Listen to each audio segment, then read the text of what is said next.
But before that, I just want to say we've got a very interesting week in politics coming up ahead. Tomorrow, Trump is going to address the UN, which should be really, really interesting. We'll talk about that tomorrow. I guess he's going to be talking to Kim Jong-un, sending a little message to him. I think Nikki Haley, our ambassador to the UN, sounds like she is just about done. Like the whole diplomacy thing was fun to try, but we're moving on. Dana Bash said to her, when Trump said he's going to deliver fire and fury, was that just an empty threat? Listen to her response.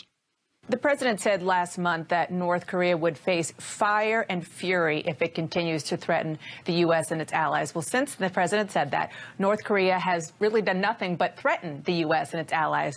North Korea threatened Guam. North Korea fired 2 missiles over Japan and tested a hydrogen bomb. So was the president's fire and fury remark an empty threat?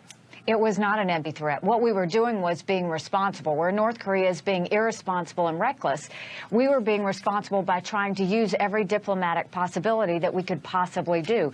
We have pretty much exhausted all the things that we could do at the Security Council at this point.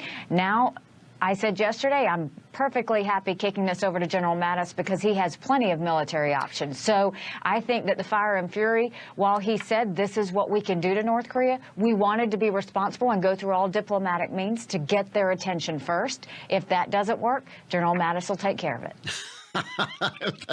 That's a pretty big threat. So that's going to be interesting to see what Trump is talking about in the UN. Also, this is the other thing that this is kind of sneaking under the radar. The Senate may revisit the health care, the Obamacare thing, the repeal and replace. Lindsey Graham, of all people, who is Mr. Security. I mean, I don't know what he knows. It's kind of weird when the security expert in the Senate is putting up a health care bill, but he's got a bill that basically turns control of health care markets over to the states. As Graham puts it, if you like your Obamacare, you can keep your Obamacare, but if you don't, you can get rid of it to the states. Interesting, they're saying they'll vote on that if they can put together 50 votes.